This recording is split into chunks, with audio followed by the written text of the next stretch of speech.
Hey guys, TheChiefAsch here with a very special edition of the PunchButton. This is my review of Star Wars 7. Now, I need to start the review off by saying I do think this is a good movie. This is a movie you should watch. It continues the franchise. It has good characterization. And everything that I'm about to rant about in this movie is good. Okay? So let's begin.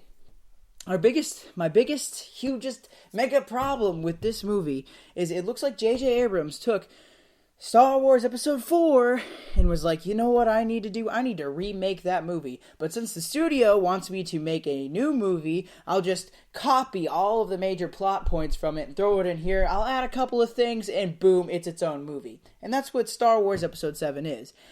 You have Flynn, who, when I hear, I can't help but think about Flynn Rider, but there it is. That's just how to say it. Disney.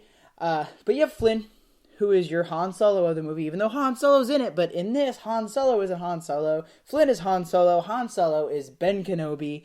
Your Rey is Luke. And Kylo Ren, obviously Darth Vader. General Snoke, or Snow, or however you pronounce it. He's your Emperor, right? And obviously, your New Order is the Empire. The giant planet base is a bigger version of the Death Star. And I call it a clone, not only because those plot points are a thing, but it's all, like, some of the things are actually, like, frame by frame, nearly the same. At the very end, for the very small example, oh, man, I need to back up for a second. Spoilers. It'll be in the description. It'll be on the title, and I'm going to say it now because I haven't really revealed a major one, but spoilers. Holy crap.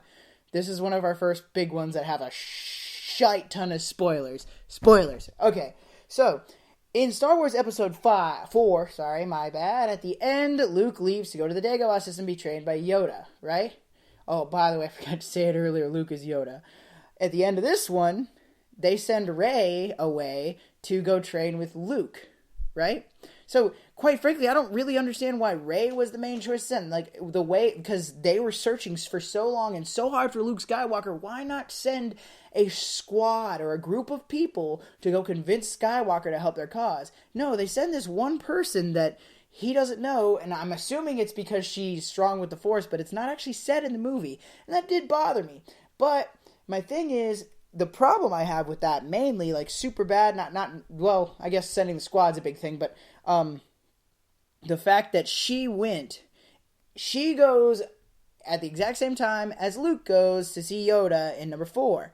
So that's a parallel right there. They're exactly the same. The only big difference is in Star Wars Episode 4, it doesn't show Luke arrive to Dagobah to see Yoda. In Star Wars Episode 7, they show Rey find Luke, right? And ultimately, that's just one example. There's a lot. I'm almost, like, frame by frame from the beginning of the movie, I'm sure, like, very first opening of Star Wars Episode 4, you come on the Star Destroyer, one of the most famous one of the most famous scenes from almost any movie is when you come up on the Star Destroyer. And in Star Wars Episode 7, they start at a cut of the Star Destroyer, but it's not following along, it's just an above cut. So right there from the beginning, I was sitting in the movie theater and I was like, you know what? That's familiar. They're doing this. Okay, this is nostalgia. That's cool. And as it went on, I was really disappointed to see that they used almost the exact same plot structure. The thing is with this movie is characterization, right? It's number 4 with better characterization. It's number 4 with a couple better things. But what it was is J.J. Abrams was looking at number 4. He's looking at the old movies and he was like, you know what? Let's make a movie that they'll like. They didn't like the prequels, so let's make it in the style of, 4, 5, and 6. The original ones. I'll make it in that style. People will like this. This will not be the prequels. I will not screw this up. But he did that to a point where it was literally a clone copy of number 4. He as I was talking to Mr. Subpar about, he took the framework of number 4. He took number 4 and he added things to it. It wasn't necessarily, to me, it wasn't really a new movie as much as it was, he took the exact same things, gave it different characters, and then he added very small things to it, right? Which, in a way, is kind of like remaking a movie, which goes back to my thing, was where I feel like he really wanted to make a remake. What he did was good, but I feel like J.J. Abrams is such a strong director. He could have used all the Star Wars movies, use little semblances of each other in each movie, but I honestly feel like that Mr. Abrams there could have probably done that, where it was like, because like, okay, for example, Phantom Menace and New Hope, they're really close. Episode 1 and Episode 4, they're very close in plot structure, but there's more of a political structure versus like what your main characters are doing in Episode 1 than there is in Episode 4, right? So there is, Episode 1 is able to stand alone in that. Episode 1, I'm not defending Episode 1, it's the worst one in the franchise by far. But what I'm saying is Episode 1 doesn't clone copy Star Wars Episode 4, though there are a lot of similarities. Number 7 is almost shot for shot, pretty damn close to the same thing, just with like new characters and a new vamp, right? So I feel like these little tinges that he added on, it was like a little upgrade, and they work. It's very good. There's a very well-made movie. My main thing is it's not super original. At the very beginning, I came into this thinking, okay, they're going to do the Jason Solo thing. But they're going to start off with him in the dark side. He's going to be Kylo Ren. And I wasn't that far off, because, and this big spoiler, Ben Solo is Kylo Ren, which I saw that coming from a mile away. And as soon as it was revealed, which was close to the beginning of the movie, I knew that who he would kill Han Solo, because in Star Wars Episode 4, Ben Kenobi dies. And as soon as I saw Han Solo, I related him to Ben Kenobi. So I knew for a fact he was going to die. Granted, with all my frame for frame-esque comments, Ben dies a lot earlier in the movie than Han Solo does, but it happens, and it happens almost the exact same way, and it was pretty obvious. One other thing I didn't like, he went back and, well, I didn't like, it wasn't as good as it could have been. In copying the things from the fourth movie, he also copied the sword play. Now, the only thing, in my opinion, that the prequel has for it going is, there's two things. One is Obi-Wan Kenobi.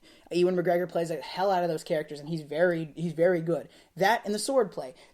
The sword play in the first 3 movies, and I'll say it every time, is vastly superior to the original movies. Why? We have CG, and we have, cranes and fly systems that can make them do really cool tricks, and due to the fact that they are supernatural-esque, beings, they should not have to be limited to our fighting styles. The fight sequences in Star Wars Episode 7 mirror that of 4, 5, and 6, in that they're very simplistic, they're very slow, and they're not super into it. Next thing, I wasn't a big fan of, I feel like Kylo Ren had a bit of a continuity error in his powers. Why? At the very beginning, you see him stop a blaster bolt with his hand. So with the Force, he stops it, and you're just like, wow, this guy's a badass. And then right after, he does a Force choke on that dude, and you're like, ooh, the way he did the Force choke was more brutal than anybody ever seen before. That's cool. And then he has trouble. There's parts where he has trouble, a little bit of trouble picking things up, which is a much easier thing in the Force. It's been pointed out, certain difficulty levels of things in the Force have been pointed out in other movies.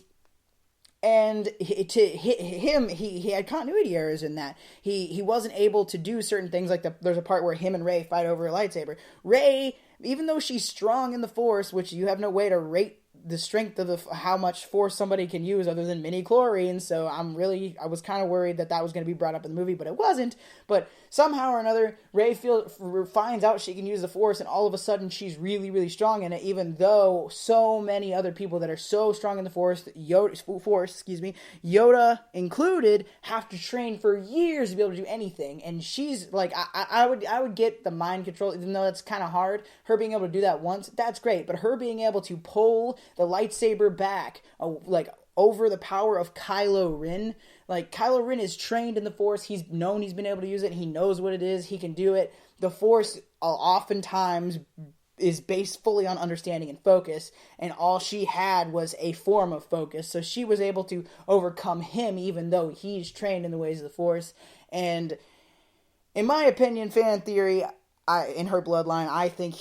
Obviously, they hinted at it really hard in the movie. I think that they're playing into Rey being his sister, but that's something else. That's its own thing. But what I'm ultimately getting at is Star Wars Episode 7 is a clone copy of the fourth one, but it's a good copy of the fourth one. The fourth one was a great freaking movie by itself. Number 7 is a great freaking movie. I don't know how I'd compare it to the original saga. I haven't decided... the original 3. I haven't decided that for myself, But I will say, without a doubt, it's better than Star Wars Episodes 1, 2, and 3. It is a great movie. Go catch it. Hey, what's up? This is Nick Fleury here, reminding you to subscribe. And if you have any suggestions as to what we do next, or you want to tell us how we did, drop a comment down below. And if you want to see more, hit that like button.